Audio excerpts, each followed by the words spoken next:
하나님의 말씀은 구약 성경 다니엘 6장 10절 말씀입니다. 구약 성경 다니엘 6장 10절 말씀입니다. 함께 읽도록 하겠습니다. 시작.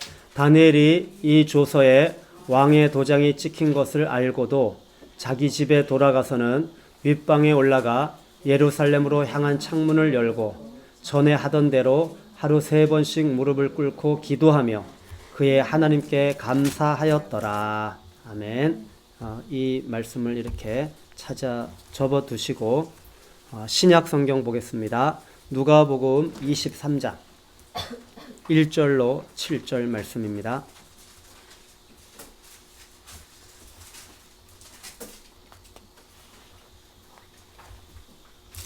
누가복음 23장 1절로 7절 말씀.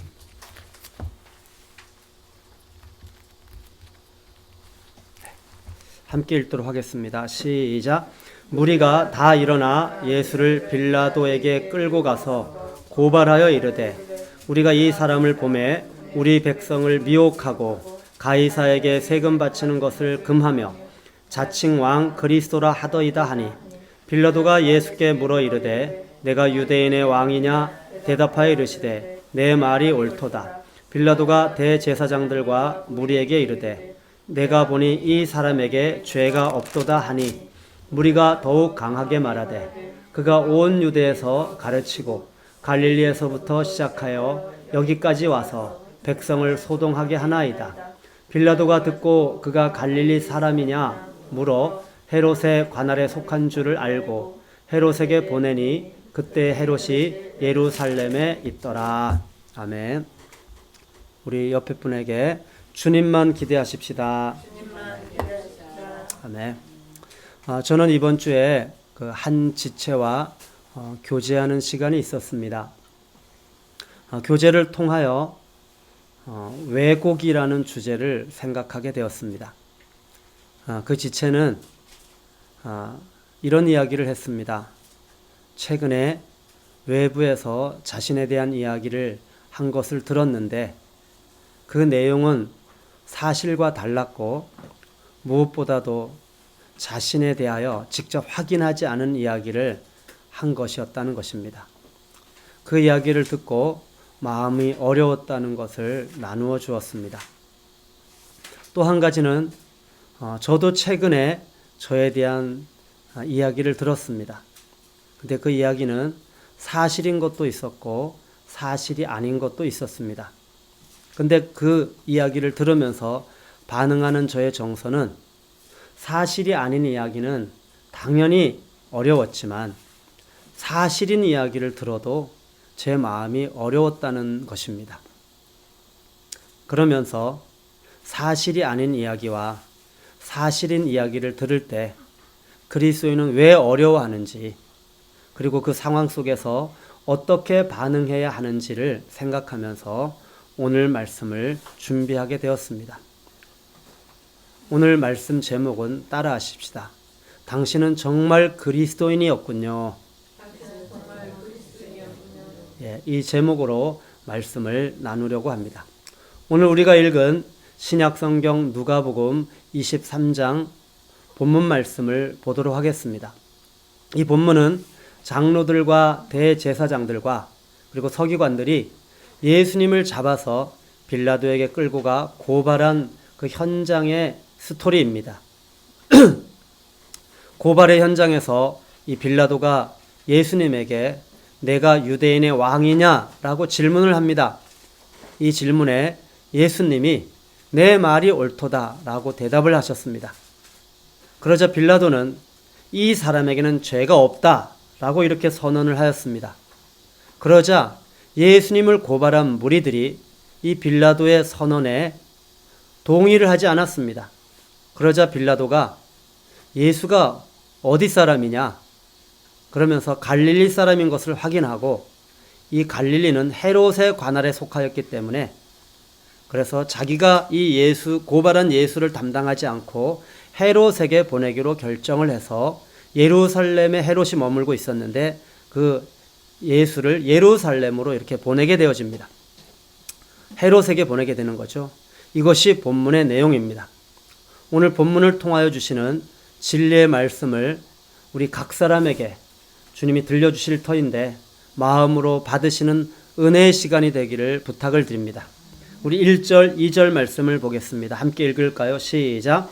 무리가 다 일어나 예수를 빌라도에게 끌고 가서 고발하여 이르되 우리가 이 사람을 보매 우리 백성을 미혹하고 가이사에게 세금 바치는 것을 금하며 자칭 왕 그리스도라 하더이다 하니, 무리가 예수님을 빌라도에게 끌고 가 고발을 하였습니다. 예수님께서 고발을 당하신 겁니다. 고발한 제목은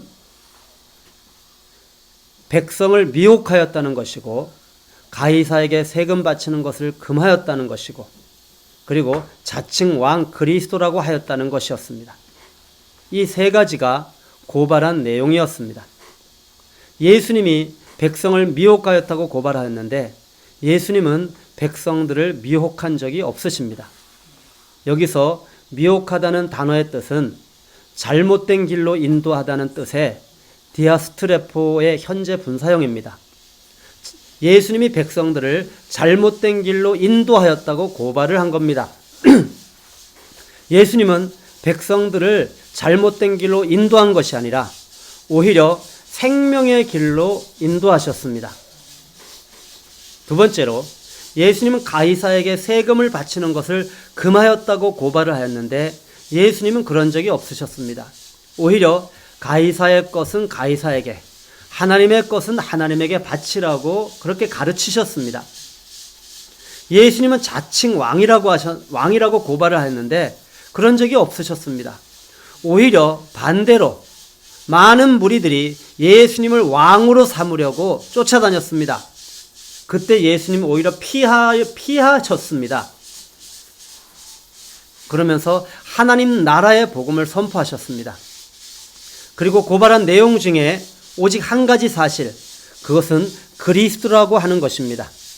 세례 요한이 너무 궁금해서 구약 성경 내내 선지자들이 예언하였던 그 메시아, 구원자 그리스도, 그걸 기다렸는데 예수님, 당신이 오실 우리가 그토록 기다렸던 그리스도 메시아이십니까? 이렇게 물었을 때 주님은 간접적으로 대답을 하신 적이 있으십니다. 예수님은 구원자 그리스도이시기 때문입니다. 사랑하는 성도 여러분, 사실이 아닌 것을 마치 사실인 것으로 여기고 고발을 할 때 그 고발을 당하는 사람은 너무너무 어렵습니다. 왜냐하면 사실이 아니기 때문에 그 마음에 나타나는 그 억울함이 있기 때문입니다. 저만 해도 저에 대하여 사실이 아닌 이야기를 들었던 경험이 있습니다. 특별히 저는 2020년을 맞이하면서 정말 사실이 아닌 이야기를 들을 때 너무너무 마음이 어려웠고 그 제 마음이 다름을 받았던 시간이 있었습니다.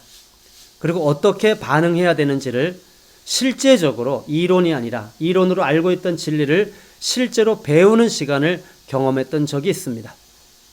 정말 마음이 어렵습니다. 사랑하는 성도 여러분, 사실이 아닌 것을 마치 사실인 것으로 여기고 나에 대한 이야기를 하면 어렵습니다. 세상을 살다 보면 억울한 일을 당할 때가 종종 있습니다. 억울한 일을 당할 때 참으로 억울합니다. 분합니다. 무시를 당하거나 기분이 나쁩니다. 밥맛이 없어지기도 하고 분해서 잠이 안 오기도 하고 어떤 경우는 너무 억울하면 눈물이 나기도 합니다. 그 억울한 마음은 일을 할 때 일이 손에 잡히지도 않습니다. 머리가 아픕니다. 어떤 경우는 가슴이 답답하고 통증을 호소하고 너무 심하면 병원에까지 가는 경우도 있습니다. 힘이 나지를 않습니다. 성경에 보면 억울한 일을 당한 대표적인 인물이 있습니다. 바로 요셉입니다. 요셉은 꿈꾸는 사람이었습니다. 하나님께서 주신 꿈을 간직하고 그 꿈이 이뤄질 때까지 믿고 기다렸고 결국은 하나님이 그 꿈을 이루시는 것을 경험한 사람입니다. 요셉은 꿈 때문에 형들에게 버림받고 형들이 죽이려다가 노예로 팔아 이집트 바로 왕의 시대장의 집에서 살게 되었습니다. 노예로 살게 된 거죠. 그 집에서 일을 하다가 인정을 받아서 그 집의 가정 살림을 관리하는 총무까지 되었지만 결국은 그 집의 주인 보디발의 부인의 누명에 씌워서 결국은 감옥에 갇히게 되었습니다. 억울하게 고발을 당한 겁니다. 감옥에서 바로 왕의 꿈을 해몽해서 이집트와 이집트 백성들을 기근해서 구해 왕 다음 가는 총리 자리에 올라 결국 하나님이 그에게 주셨던 꿈을 이루는 축복을 받았지만은 우리는 결론만 보면 요셉을 부러워합니다. 그러나 요셉의 삶은 한마디로 억울한 삶이었습니다. 형제들이 요셉을 죽이려고 했습니다.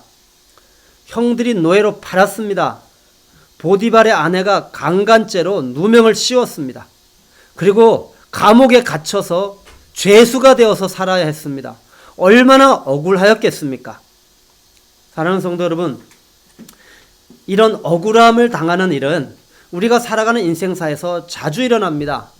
오죽하면 억울한 일을 당하였을 때 분노를 다스리는 방법이라는 책까지 나왔겠습니까? 제가 찾아보니까 그런 책이 나왔더라고요. 억울한 일을 당하였을 때 분노를 다스리는 방법. 그러면 왜 사실이 아닌 내용을 가지고 사람을 고발하는 일들이 일어나는 것일까요? 우리는 그 원인을 알아야 합니다. 오늘 본문을 보면 장로들과 대제사장들 그리고 서기관들이 예수를 고발한 내용은 사실이 아닌 이들이 만들어낸 내용이었습니다. 사실이 아닌 내용을 가지고 만들어낸 그 거짓으로 사람을 고발합니다. 그러면 고발하는 목적이 있습니다. 그것은 자기의 옳음을 나타내려고 할 때 사람들이 고발을 합니다. 장로들과 대제사장들, 서기관들은 메시아를 기다린 사람들이었습니다. 그리스도를 기다렸다는 것입니다. 그런데 어느 날 예수님이 나타나셔서 자신이 메시아 그리스도라고 하는 겁니다. 그리고 사람들이 그 그리스도라고 하는 예수님을 막 따르기 시작하는 겁니다. 그런데 이 장로들, 대제사장, 서기관들은 그들이 기다린 메시아는 예수가 아닌 겁니다. 왜냐하면 그들이 기다린 메시아는 정치적인 메시아 그리스도였습니다. 그런데 나타난 예수는 정치적인 성향은 전혀 띄지를 않습니다. 그러다 보니까 자기들이 생각하기에 예수는 그리스도가 아니라는 것입니다. 그리고 자기들 생각이 옳다는 것입니다. 근데 계속 예수가 그리스도라고 하는 겁니다. 그러니까 결국은 자기가 생각하는 것이 옳은 것이죠. 자기가 옳은 것을 자기의 옳음을 관철시키려고 결국은 예수를 고발까지 한 것입니다. 사랑하는 성도 여러분, 이 고발이라는 주제를 생각할 때 우리가 바로 생각나는 현장이 있습니다. 그것은 법정입니다. 법정. 왜 고발을 합니까? 왜 법정에다 고소를 합니까? 그것은 자기의 옳음을 인정받기 위해서입니다. 자기의 옳음을 인정받기 위해서 변호사까지 고용하기도 합니다. 그리고 고발당한 사람은 변호사를 선임합니다. 또 고소하는 사람은 판사를 선임합니다. 그래서 서로 옳음을 확증하려고 하는 것입니다. 결국은 고발을 생각하면 누가 옳으냐는 의에 관한 주제라는 것을 알게 되어집니다. 우리는 사람의 심판이 아니라 하나님의 심판대 앞에 서게 될 것입니다. 그때 자기의 옳음을 인정받을 수 있는 사람은 아무도 없습니다. 왜냐하면 이 땅에 옳은 자는 아무도 없기 때문입니다. 왜냐하면 모두가 옳지 않은 길을 간 죄인들이기 때문입니다. 사실이 아닌 내용을 가지고 거짓으로 사람을 고발하는 목적은 첫 번째로는 자기의 옳음을 인정받기 위해서입니다. 자기 의를 드러나기 위해서입니다. 두 번째로는 이제는 자기 의를 드러내는데 자기 옳음을 드러내는데 방해가 되어지는 거죠. 방해가 되어지는 그 사람은 이제 싫어하게 되어집니다. 그 사람을 처리하는 방법으로 고발을 하게 되어집니다. 자기의 옳음이 인정되지 않고 방해를 받을 때 마지막은 그 대상을 처리하는 것입니다. 이때 모든 수단과 방법이 동원되어지는데 그 방법이 고발입니다. 이 고발은 그 사람을 죽이는 게 목적입니다. 형을 받게 해서 감옥에 가두게 하는 게 목적입니다. 얼마나 무서운 일입니까? 사랑하는 성도 여러분, 고발하는 동기는 결국은 자기의 의입니다. 그리고 고발하는 동기는 결국 상대를 죽이고 멸망시키는 것입니다. 결국은 고발하는 그것은 하나님으로부터 오지 않은 태도라는 것을 알게 되어집니다. 사랑하는 성도 여러분, 사실이 아닌 거짓으로 말입니다. 그러면 이 고발할 때 사용하는 거짓, 사실이 아닌 것을 마치 사실인 것처럼 만드는 그 거짓은 어디로부터 온 것입니까? 거짓으로 고발하는 그 뿌리는 무엇입니까? 예수님은 그 거짓이 어디로부터 왔는지 분명하게 말씀하셨습니다. 요한복음 8장 44절에 너희는 너희 아비 마귀에게서 났으니 너희 아비의 욕심대로 너희도 행하고자 하느니라. 그는 처음부터 살인한 자요 진리가 그 속에 없으므로 진리에 서지 못하고 거짓을 말할 때마다 제 것으로 말하나니 이는 그가 거짓말쟁이요 거짓의 아비가 되었음이라. 마귀는 고발하는 자의 아비입니다. 거짓의 아비입니다. 하나님의 사람을 낙마시키는 것이 목적입니다. 믿음에서 떨어지게 하는 겁니다. 넘어지게 하는 자입니다. 이때 사용하는 것이 거짓으로 고발하는 것입니다. 사실이 아닌 것을 사실인 것처럼 만들어서 그 거짓으로 고발을 하는 것입니다. 마귀의 속임에 넘어간 거짓을 말하는 사람들의 모습을 보십시오. 그 속에는 진리가 없습니다. 진리가 없는 자가 말하는 것은 거짓일 수밖에 없습니다. 예수님을 고발하는 자들은 육적으로는 유대인들이었지만 영적으로는 마귀의 자식들이었던 것입니다. 사랑하는 성도 여러분, 혹시 여러분이 하나님의 자녀가 되셨습니까? 그리고 그리스도인이십니까? 그런데도 혹시 거짓을 말할 때가 있으십니까? 여러분, 거짓말을 할 때가 있으십니까? 기억하십시오. 마귀에게 쏟고 있는 것입니다. 자기가 괜찮은 사람이라는 것을 포장하기 위해서입니다.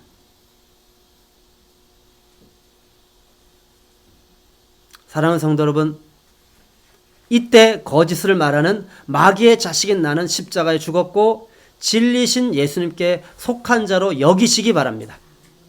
성경에 보면 하나님의 사람을 넘어뜨리기 위해서 시도하는 것이 바로 이 사실이 아닌 것을 사실인 것으로 만들어서 그 거짓으로 사람을 고발하는 것이라는 사실을 알게 되어집니다. 오늘 우리가 읽은 본문 다니엘 6장 말씀으로 가보시기 바랍니다. 다니엘 6장 4절 말씀입니다. 제가 읽어드립니다. 이에 총리들과 고관들이 국사에 대하여 다니엘을 고발할 근거를 찾고자 하였으나 아무 근거 아무 허물도 찾지 못하였으니 이는 그가 충성되어 아무 그릇됨도 없고 아무 허물도 없음이었더라. 이 다니엘을 보십시오. 총리가 되었습니다. 그러니까 그 주변에 있던 사람들이 시기 질투를 하게 되어집니다. 그래서 다니엘을 하나님이 세운 총리의 자리에서 낙마시키기 위하여서 그때 이 사람들이 시도한 것이 그 방법이 바로 고발입니다. 고발. 그래서 이 다니엘을 어떻게 하면 고발할까? 그래서 고발할 근거를 찾기 시작했습니다. 여러분, 이게 바로 사단이 하는 짓입니다. 사단은 우리가 하나님의 자녀로서 하나님과 함께 동행하며 살아가는 것을 시기 질투하는 자입니다. 우리가 땅에 속한 자였는데 하늘에 속한 자가 된 겁니다. 얼마나 높은 자리에 거하는 것입니까? 우리가 하나님의 권세를 가지게 되어졌습니다. 사단이 이것을 보면 시기 질투합니다. 그러니까 어떻게 하면 저놈을 그 자리에서 떨어뜨릴 수 있을까? 그렇게 해서 고발할 근거를 막 찾기 시작합니다. 그래서 다니엘에게 어떻게 하면 이 다니엘을 총리의 자리에서 떨어뜨릴 수 있을까? 그래서 고발할 근거를 찾았는데 찾을 수가 없었습니다. 왜냐하면 다니엘은 충성된 자였고 그릇됨이 없었고 허물이 없었기 때문입니다. 여러분, 이것이 바로 사단이 우리를 고발하려고 할 때 찾는 항목들입니다. 충성, 그것은 하나님과의 관계성에서 나타나는 것이죠. 여러분, 우리가 하나님이 우리에게 맡겨주신 것을 얼마나 우리의 마음을 들여서 순종하고 있는가. 여러분, 여러분에게 맡겨준 일들이 무엇입니까? 다니엘은 총리라는 직임이 맡겨졌습니다. 근데 그 일을 충성되이 한 거예요. 고발할 틈이 없는 거예요. 여러분, 여러분에게 맡겨준 그 일을 충성되이 하시기 바랍니다. 아멘이세요? 가정주부로 맡겨졌습니까? 그럼 가정주부로서 충성을 하시기 바랍니다. 학생입니까? 학생으로서 충성하십시오. 공부를 열심히 하는 겁니다. 직장에 어떤 직임이 주어졌습니까? 그 일에 충성하십시오.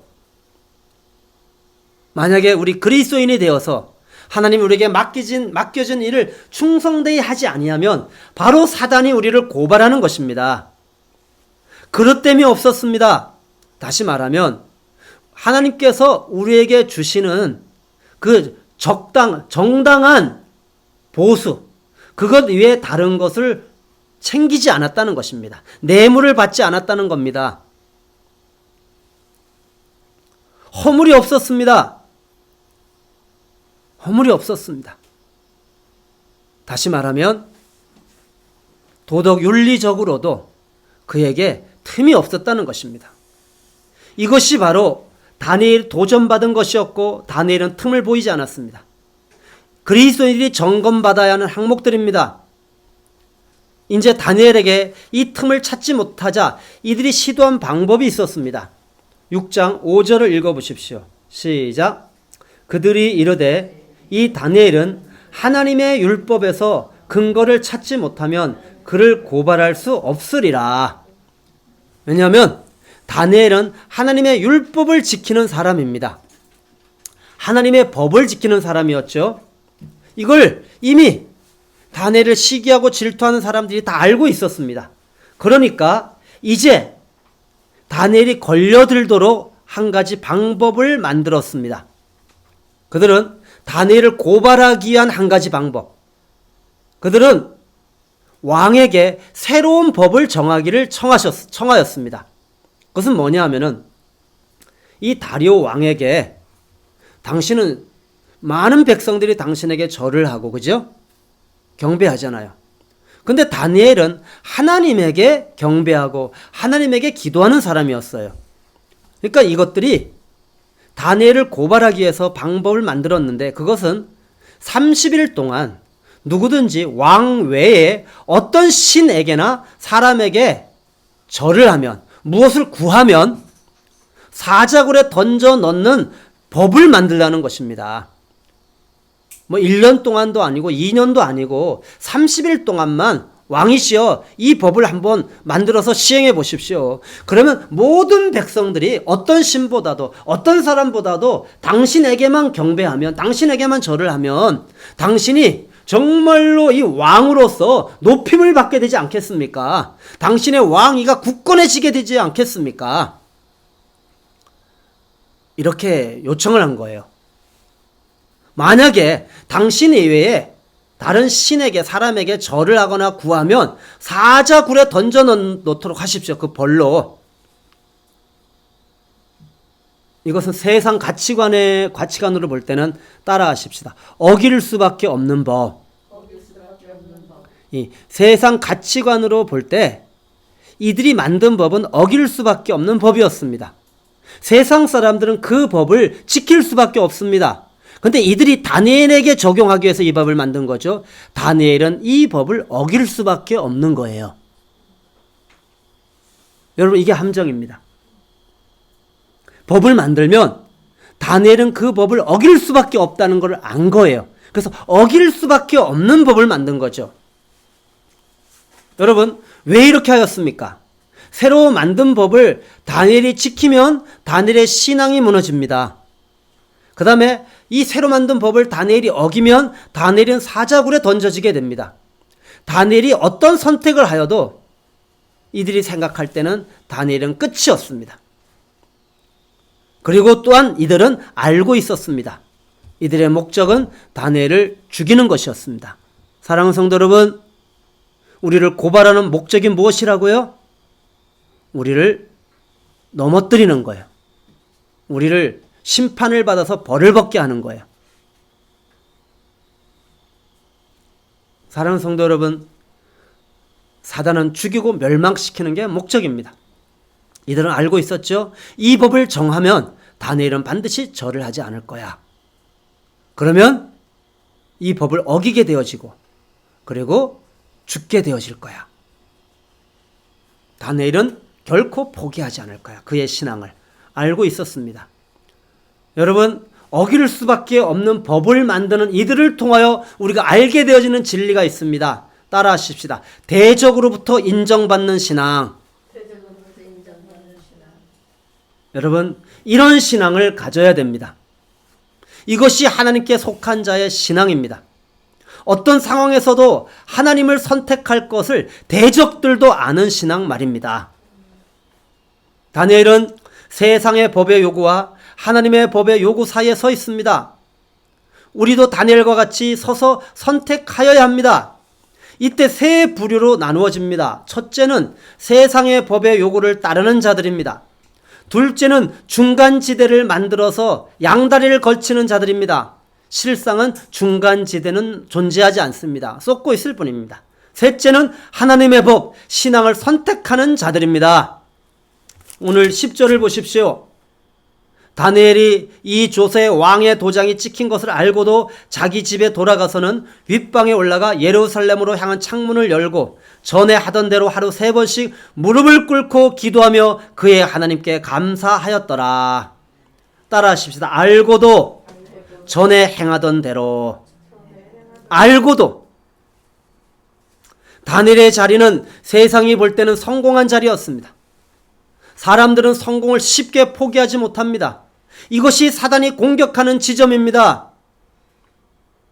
우리의 신앙이 실제인지 아닌지 드러나도록 사단이 공격하는 겁니다. 그래서 실제가 아닌 자들을 어떻게 하는 거예요? 이 세상의 법에 굴복시키게 하는 거예요. 세상의 가치관에 무릎 꿇게 하는 거예요. 여러분, 우리의 신앙은 반드시 실제인지 아닌지 드러나게 되어져 있습니다. 실제가 아닌 자들은 이런 사단이 우리를 고발하려고 어길 수밖에 없는 법을 만듭니다. 그런데 어기지 않는 자들이 있습니다. 세상의 법을 어기지 않는 자들, 사단이 만든 법을 어기지 않는 자들, 세상의 가치관을 포기할 수 없는 자들, 사단의 미혹에 넘어가는 겁니다. 그러나 실제가 되어진 자들은 세상의 법을 어기지 않습니다. 아멘이에요? 어기는 게 아닙니다. 하나님의 법을 따릅니다. 하나님의 법을 따르면 세상의 법을 따라야 됩니다. 세상의 법도 따르고 하나님의 법도 따르는 이 선택을 한 것입니다. 여러분, 하나님을 진정으로 믿는 참된 신앙인, 실제인 사람은 어떤 상황 가운데서도 하나님의 주권을 인정하고 자기가 붙들고 있던 국무총리 자리도 언제든지 내려놓을 수 있습니다. 국무총리 자리뿐만 아니라 자기가 설사 죽는다 할지라도 그 죽음의 자리를 선택할 수 있습니다. 육체의 생명을 잃어도 포기할 수 없는 것을 소유했기 때문입니다. 그것은 영원한 생명이며 영원한 하나님의 나라입니다. 짐 엘리엇 선교사는 영원한 것을 얻기 위하여 영원하지 않은 것을 포기하는 자는 결코 바보가 아니다라고 하였습니다. 다니엘은 지금 국무총리 자리 정도 포기하는 수준이 아니었습니다. 그는 생명을 잃어야 하는 그런 선택이었습니다. 여러분, 우리의 신앙을 선택한다고 하는 것은 우리가 가지고 있던 그 세속적 가치, 하나님이 허락한 그 가치조차도 내려놓아야 될 뿐만 아니라 궁극적으로는 우리를 죽음에 넘겨야 할지도 모릅니다. 자기를 부인하고 주님을 따라야 되는 것입니다. 일시적인 것과 영원한 것을 바꿀 수 없는 사람입니다. 여러분에게 묻습니다. 이런 사람들은 목숨을 바칠 만한 가치를 발견하고 소유한 사람입니다. 여러분, 목숨을 바칠 만한 가치를 발견하고 그걸 소유하셨습니까? 다니엘에게 있어서 목숨을 바칠 만한 가치는 바로 하나님이었습니다. 그리고 하나님과의 관계였습니다. 모든 것이 끊어진다 할지라도 하나님과의 관계가 끊어져서는 안 되는 겁니다. 그걸 포기할 수 없었습니다. 그 하나님과의 관계를 유지하는 것이 기도였습니다. 생명과도 바꿀 수 없는 가치, 그것이 기도였습니다. 사랑하는 성도 여러분, 여러분에게 있어서 생명과도 바꿀 수 없는 가치로 기도가 실제가 되었습니까? 이 기도의 자리를 거부하는 것은 원형의 삶을 거부하는 것이고, 기도의 자리를 포기하는 것은 하나님 나라의 부흥과 성교 완성을 포기하는 것이라고 어떤 분이 이야기했습니다. 다시 묻습니다. 목숨을 바칠 만한 가치를 발견하고 소유하셨습니까? 영원히 실제가 된 자는 고발당할 때 다니엘과 같은 태도가 나옵니다. 다니엘과 같이 죽음의 자리로 나아가는 것입니다. 자기를 부인하는 죽음의 자리, 이 십자가의 자리는 세상의 법도 지키고 하나님의 법도 지키는 자리입니다. 하나님의 주권과 영원한 가치가 실제가 되어진 자의 최후 선택은 언제나 자기를 부인하는 죽음의 자리, 십자가의 자리입니다. 사단의 모든 고발, 모든 참소를 멈추게 하는 자리는, 무력화시키는 자리는 바로 십자가의 자리입니다. 고발당할 때 십자가 죽음의 자리를 선택하는 것, 이것이 바로 그리스도인이 가져야 할 태도입니다. 십자가의 자리를 선택하면 하나님이 어떤 분이신지 알게 되어집니다. 그분은 살아계신 분이십니다. 그분은 영원한 분이십니다. 그분은 변함없이 나를 사랑하시는 분입니다. 그분은 나를 지키시며 나를 도우시는 분이십니다. 사단의 고발, 참소 앞에서 오히려 하나님이 어떤 분이신지 드러납니다. 이것이 그리스도인의 삶에 일어나는 반전입니다. 사랑하는 성도 여러분, 고발을 두려워하지 마시기 바랍니다. 마귀의 고발은 우리의 신앙을 더욱더 성숙시키는 기회가 될 것입니다. 마귀의 이 고발은 우리에게 신앙이 실제인지 아닌지 드러나게 하는 계기가 될 것입니다. 무엇보다도 우리가 알아야 하는 것은 우리를 고발하는 자의 운명이 어떻게 될 것인지 그 결론입니다. 다니엘 6장 24절입니다. 6장 24절 우리 함께 큰 소리를 읽어볼까요? 시작. 왕이 말하여 다니엘을 참소한 사람들을 끌어오게 하고 그들을 그들의 처자들과 함께 사자굴에 던져 넣게 하였더니 그들이 굴 바닥에 닿기도 전에 사자들이 곧 그들을 움켜서 그 뼈까지 부서뜨렸더라. 이것이 바로 우리를 고발하는 자, 고발하는 자의 그 뿌리, 바로 마귀의 운명입니다. 바로 마귀에게 속한 자, 거짓에서 벗어나지 못한 자의 최후입니다. 운명을 이렇게 맞이하게 될 것입니다. 내가 고발을 당할 때 나를 고발한 자에게 그를 상대하여서 나의 억울함을 그에게 풀어서 나의 옳음을 주장하려고 항변하려고 그렇게 하지 마십시오. 제가 이전에 나눴던 말씀이 기억나십니까?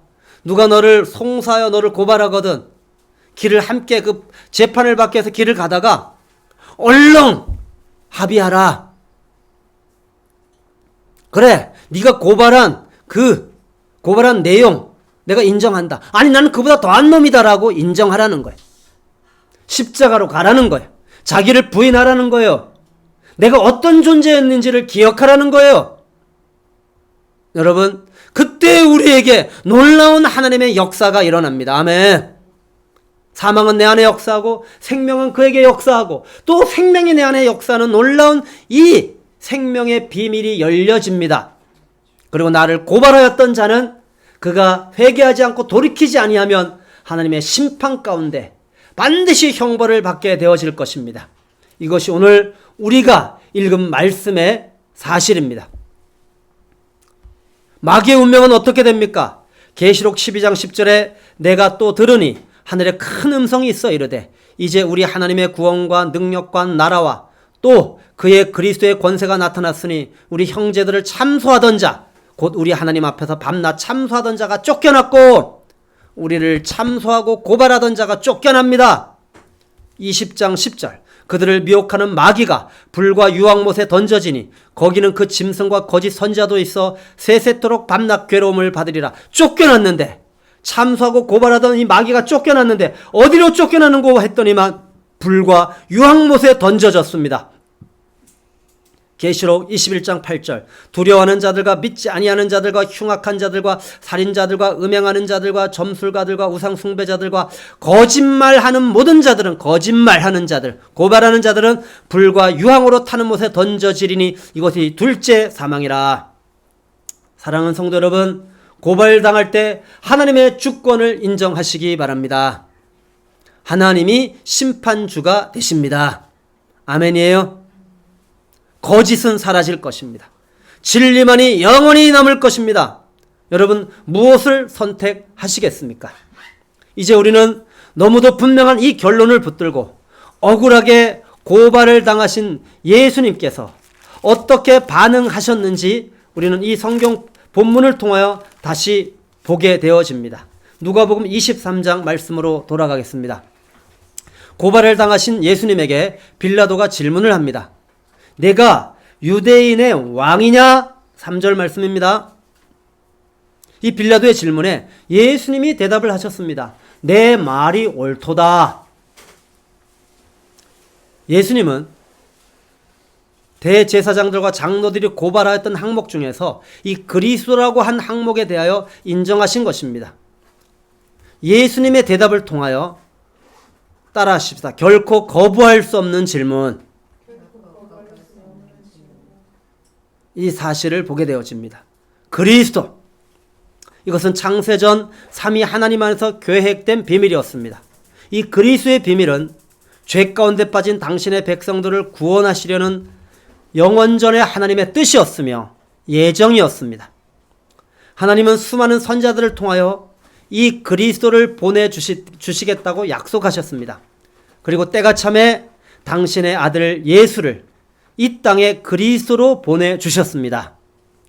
이 예수님에게 빌라도가 질문을 한 것입니다. 내가 유대인의 왕이냐? 이 질문은 내가 그리스도냐라는 것입니다. 어떻게 이 질문에 대답을 거부할 수 있겠습니까? 창세전에 하나님의 뜻이며 예정되었던 그리스도, 구약의 수많은 선지자들이 예언하였던 그리스도, 이것을 거부하는 것은 하나님의 뜻을 거부하는 것이며 선지자들을 통하여 선포되었던 하나님의 언약을 거부하는 것입니다. 어떻게 거부할 수 있겠습니까? 결코 거부할 수 없는 질문이었습니다. 결코 회피할 수 없는 질문이었습니다. 반드시 대답하여야 하는 질문이었습니다. 사랑하는 성도 여러분, 너 백성을 미혹했지? 너 백성을 잘못된 길로 이끌었지? 너 가이색의 세금 같이 바치지 말라고 했지? 너 자칭 왕이라고 했지? 이런 질문에는 대답할 필요를 느끼지 못했습니다. 오히려 잠잠히 십자가로 가셨습니다. 왜냐하면 우리가 그런 자들이기 때문입니다. 우리가 사람들을 잘못된 길로 인도했습니다. 우리가 자칭 왕이라고 한 각기 왕노릇한 자들이었습니다. 우리가 십자가에 죽어야 할 자들이었습니다. 우리가 고발당해서 심판을 받아 십자가에 죽고 영원한 형벌을 받아야 될 자들이었습니다. 그런데 대답하지 않으셨습니다. 그리고 십자가로 가셨습니다. 그런데 한 가지, 그리스도 이 주제만큼은 결코 거부하지 않으셨습니다. 침묵하지 않으셨습니다. 내 말이 옳도다. 내가 그리스도이다. 따라하시오. 내가 그리스도이다. 예수 그리스도는 언약의 구원자이십니다. 저는 예수님이 받으신 질문과 이 질문에 대답하시는 예수님을 보면서 한 가지 진리를 발견하게 됩니다. 예수님이 받으신 질문은 피할 수 없는 질문, 거부할 수 없는 질문이었습니다. 그리스도인들도 피할 수 없는 질문, 거부할 수 없는 질문이 있습니다. 그것은 바로 이 질문입니다. 내가 그리스도인이냐? 너 그리스도인 맞아? 여러분 그리스도인이십니까? 이 질문은 역설적이게도 고발을 통하여 들려집니다. 다니엘을 보십시오. 그들이 만든 법이 그 앞에 있습니다. 그 법은 바로 이 질문입니다. 너 죽음이 두렵지? 죽음이 두려우면 너의 신앙을 포기하고 세상의 법을 따르라고. 30일만 따르면 되잖아. 30일 이후에는 안 따라도 돼. 이것은 역설적이게도 이런 질문입니다. 따라해 볼까요? 너 정말 하나님의 사람이냐? 너 정말 하나님의 사람이야? 너 정말 하나님의 사람이면 죽어야 돼. 너가 하나님의 사람으로 끝까지 그것을 포기하지 않으면 너 죽어야 돼. 너 30일만 세상 법을 따라. 30일만 하나님의 사람이 아니라고만 해. 다니엘의 대답은 죽음의 자리로 가는 것이었습니다. 너 정말 그리스도인이야? 당신 정말 그리스도인 맞아? 그러면 우리는 가야 할 자리가 정해져 있습니다. 바로 십자가 죽음의 자리입니다. 다니엘의 대답은 죽음의 자리로 가는 것이었습니다. 그는 신앙을 지켰습니다. 신앙을 지킨 대가는 죽음의 자리 사자굴이었습니다. 예수님이 이렇게 말씀하셨습니다. 살고자 하면 죽고 죽고자 하면 사느니라. 초대교회 많은 그리스도인들이 이 질문 앞에 서야 했고 다니엘과 같이 예수 그리스도와 같이 자기를 부인하는 죽음의 자리로 실제로 가는 것으로 대답을 하였습니다. 사도행전 4장을 보십시오. 이 사도들이 복음을 전하자 얼마나 사도들을 싫어하였는지 이들을 잡아서 옥에 가두어 버렸습니다. 그리고 이들에게 이야기합니다. 누구의 권세와 누구의 이름으로 이 일을 행하였느냐? 베드로가 대답을 합니다. 다른 이로서는 구원을 받을 수 없나니 천하 사람 중에서 구원을 받을 만한 다른 이름을 우리에게 주신 일이 없다. 우리가 예수의 이름으로 이 일을 했다. 결국은 이 베드로와 요한 이 제자들을 비난할 말이 없자 고발할 말이 없자 이제는 협박을 합니다. 이때 베드로와 요한은 담대하게 이야기합니다. 하나님 앞에서 너의 말을 듣는 것이 하나님의 말씀을 듣는 것보다 옳은가 판단하라. 물러서지 않았습니다. 죽인다고 해도 물러서지 않았습니다. 당신은 그리스도인이십니까? 이 질문에 우리는 너무나 쉽게 이야기합니다. 네. 종교란에 당신의 종교는 무엇입니까? 우린 너무나 쉽게 씁니다. 기독교. 여러분, 이 질문은 그렇게 입술로 고백했다고 거기다가 내가 기독교인이라고 썼다고 해서 확증되어지는 것이 아닙니다. 순교자의 소리라는 그 책자에 실린 글을 하나 읽어드리겠습니다. 소녀는 엄마를 올려다보았다. 그 아이의 엄마는 어떤 결정을 내릴까? 그날 아침 북한의 황해도 곡산마을의 전도사였던 그 소녀의 엄마는 다른 26명의 그리스도인들과 함께 결박되어 공산주의자 무리 앞에 끌려갔다. 그리스도를 부인하라. 그렇지 않으면 모두 죽을 것이다. 그녀는 등골이 오싹해지는 것을 느꼈다. 그러나 그리스도께서 살아계심을 누구보다 더 확실하게 믿고 있는 그녀에게 그분을 부인하라고 강요한들 무슨 소용일까? 김 전도사는 물론이고 26명의 그리스도인들은 그들의 구세주를 부인하기를 거부하였다. 그러자 그 군인들이 다시 소리쳤다. 그리스도를 부인하라. 그렇지 않으면 너희 새끼들을 교수형에 처할 것이다. 소녀는 엄마를 올려다보았다. 소녀는 제 엄마가 자기를 얼마나 사랑하는지 알고 있었기 때문에 엄마의 손을 꼭 붙잡았다. 그러자 소녀의 엄마가 몸을 숙여 소녀의 귀에 대고 확신과 평화가 넘치는 음성으로 속삭였다. 사랑하는 딸아, 오늘 천국에서 만나자꾸나. 이번에도 그리스도인들은 그리스도를 부인하지 않았다. 공산주의자들은 그들의 자녀들을 즉각 교수형에 처했다. 공산주의자들은 김 전도사와 26명의 그리스도인들을 포장공사가 한창인 도로로 끌고 나가 거대한 도로 포장용 롤러 앞에 강제로 눕혔다. 공산주의자들은 그들에게 마지막 기회를 주었다. 예수를 부인하라. 그렇지 않으면 저 롤러에 뭉개질 것이다. 자녀들을 먼저 하나님 품으로 보낸 27명의 그리스도인들은 이번에도 그리스도를 부인하지 않았다. 그리고 마침내 롤러 운전사가 그 육중한 장비를 움직이기 시작하자 그들은 조용히 찬양하기 시작했다. 내 구주 예수를 더욱 사랑. 엎드려 비는 말 들으소서. 더욱 사랑. 하나님께서 그 아들을 세상에 보내셨을 때 우리에게 주신 그것이다. 더욱 사랑. 예수님께서 십자가에 달리셨을 때 우리에게 주신 그것이다. 더욱 사랑. 신실한 그리스도인들이 그리스도를 향한 사랑으로 주님께 드린 것이 바로 그것이다. 그들은 정말 많은 것을 주신 그분께 더욱 드리기를 원했다. 내 구주 예수를 더욱 사랑. 이는 찬송과 가사 이상의 무엇을 의미한다. 그것은 적당히라는 게 없는 삶의 방식이다. 어떤 신자들에게는 이 길이 금전적 신앙을 의미하고 어떤 신자들에게는 자기의 미래를 포기하는 것이고 어떤 신자들에게는 우리의 일상에서 내 구주 예수를 더욱 사랑은 무엇을 의미하는가? 사랑하는 성도 여러분, 지금도 열방 가운데서 이 질문 앞에 서서 예수 그리스도와 같이 대답하는 많은 그리스도인들이 있습니다. 모든 그리스도인들은 이 질문을 피할 수 없습니다. 내가 그리스도인이냐? 거부할 수 없는 질문이며 반드시 대답하여야 할 질문이기 때문입니다.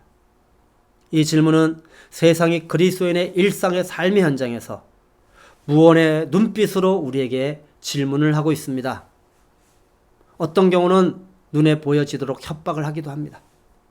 어떤 경우는 거짓으로 고발을 하면서 질문을 합니다. 우리의 의가 드러나도록 하게 합니다. 그리스도인이기를 포기하는 겁니다. 다양한 모습으로 이 질문을 하고 있습니다. 당신은 그리스도인이십니까? 이때 말로만이 아니라 글로만이 아니라 삶으로 대답을 하여야 합니다. 예수님은 이 질문에 대답을 하시고 십자가에 죽으시고 부활하심으로 그리스도임을 확증하셨습니다. 초대교회부터 지금까지 수많은 믿음의 선배들은 이 질문에 자기를 부인하는 대답을 하시고 천국으로 가셨습니다. 내가 그리스도인이냐? 이 질문 앞에서 삶의 제사, 삶의 성만찬으로 대답하여야 합니다. 그들은 수많은 질문을 우리에게 할 것입니다. 다양한 방법으로 우리에게 이 질문을 할 것입니다. 특별히 오늘 우리가 나눴던 말씀처럼 예수님을 고발하면서 질문하였듯이 우리에게 우리를 고발하면서 질문할 것입니다. 그때 어떻게 반응하시겠습니까? 자기 의로 반응하시겠습니까? 나의 옳음을 주장하려고 반응하시겠습니까? 사실이 아닌 것으로 나를 고발한 그 사람을 사실이 아닌 것을 드러내서 그 사람을 짓밟아 버려서 나의 옳음을 확증받으면서 속이 시원해지는 그것을 위해서 나아가시겠습니까? 우리는 그리스도인을 포기하는 것입니다. 그리스도인이기를 포기하는 선택입니다. 여러분, 당신은 그리스도인이냐는 이 수많은 다양한 방법으로 질문하는 이 질문에 우리가 자기를 부인하는 다니엘처럼 거부할 수 없는 이 질문 앞에, 거부할 수 없는 이 방법 앞에 세상의 법을 따르겠습니까? 아니면 세상의 법도 지키고 하나님의 법도 지키는 하나님의 사람이라는 사실을 붙들고 십자가로 가시겠습니까? 우리가 십자가로 가면 그때 사람들이 우리를 보고 이렇게 이야기할 겁니다. 우리를 검증한 후에 얘기하는 것입니다. 아, 당신은 정말 그리스도인이군요. 할렐루야! 당신은 정말 그리스도인이군요. 이것이 바로 안디옥 교회 무명의 성도들의 삶 속에 일어난 기적이었습니다. 교회를 통하여 하나님이 행하시는 가장 큰 기적은 바로 이것입니다. 세상 사람들이 우리를 수없이 고발할 것입니다. 우리를 고소할 것입니다. 우리를 억울하게 만들 것입니다. 우리를 분노하도록 하게 할 것입니다. 우리를 화나게 할 것입니다. 우리를 견디지 못하게 할 것입니다. 그러나 이 모든 과정 속에 우리가 자기를 부인하고 다니엘처럼, 예수님처럼, 수많은 우리의 믿음의 선배들처럼 십자가로 나아가는 것입니다. 할렐루야! 아멘. 세상의 법도 지키고 하나님의 법도 지키는 하나님의 사람으로 당당하게 걸어가는 것입니다. 그때 우리를 보고 세상이 이야기할 것입니다. 아, 정말 당신은 그리스도인이군요. 당신은 그리스도인이군요. 당신은 정말 그리스도인이군요. 이제 말씀을 마치겠습니다. 억울하게 고발을 당한 적이 있으십니까? 대적이 왜 고발을 하는지 기억하시기 바랍니다. 자기의 옳음을 인정받기 위해서입니다. 자기가 싫어하는 사람을 처리하기 위해서입니다. 이 고발에 함께 고발로 반응하면 고발하는 자와 똑같이 자기 옳음을 주장하는 자, 자기 의의를 드러내는 자, 결국은 자기가 싫어하는 자를 처리하는 주권을 가진 자로 서게 될 것입니다. 고발의 뿌리는 사단입니다. 사단은 거짓의 아비입니다. 고발하는 자 사단은 불과 유황으로 타는 지옥에 던져질 것입니다. 고발을 당할 때 다니엘과 같이 태도를 결정하고 반응하십시오. 틈을 주지 마십시오. 하나님께 충성하십시오. 뇌물을 받지 마십시오. 맡겨진 일에 소홀히 하지 마십시오. 어길 수밖에 없는 법이 주어져도 알고도 전에 행하던 대로 행하였던 다니엘과 같이 죽음의 자리로 나아가십시오. 십자가의 자리로 나아가는 그것이 사는 길입니다. 십자가의 자리로 나아가는 그것이 고발을 무력화시키는 이기는 길입니다. 믿음의 주요 온전케 하시는 인 예수를 바라보십시오. 고발을 당하실 때 그분이 받은 질문을 기억하십시오. 내가 그리스도냐? 예수님의 대답을 기억하십시오. 내 말이 옳도다. 여러분에게 들려지는 질문을 들으십시오. 당신은 그리스도인입니까? 수없이 들려질 것입니다. 당신은 그리스도인입니까? 이 질문에 나 잡아먹고 너 살아라. 이 삶으로 대답을 하십시오. 삶으로 대답을 하십시오. 그때 세상이 여러분에게 이렇게 이야기할 것입니다. 아, 당신은 정말 그리스도인이었군요. 정말 그리스도인이었군요. 이 현장에, 당신의 삶의 현장에 하나님의 영광이 찬란하게 드러날 것입니다. 기도하시겠습니다. 사랑하는 주님, 억울하게 고발을 당하여 마음이 너무 어렵고 힘들 때가 있었습니다. 그러나 왜 대적이 나를 고발하였는지 알게 해주셔서 감사합니다. 고발하는 자의 뿌리가 사단임을 알게 해주셔서 감사합니다. 고발하는 자와 같이 고발하는 자가 되지 않게 하여 주시고 맞대응하지 않게 하여 주시고 고발당할 때 다니엘과 예수님처럼 자기를 부인하는 죽음의 자리, 십자가의 자리로 나아가게 하여 주십시오. 사랑하는 주님, 믿음의 주요 온전케 하시는 인 예수를 바라보게 하여 주십시오.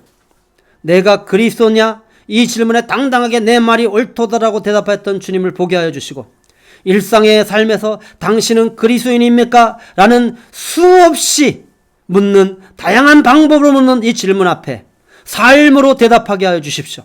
자기를 부인하는 삶, 나 잡아먹고 너 살아라 성만찬의 삶, 이 자기를 부인하는 삶으로 고백하는 우리의 삶의 현장에 주님, 당신은 정말 그리스도인이군요 라는 세상이 우리를 보고 말하는 그 현장에 하나님의 영광이 찬란하게 드러나는 정말 그리스도인의 삶으로 우리를 인도하여 주시옵소서.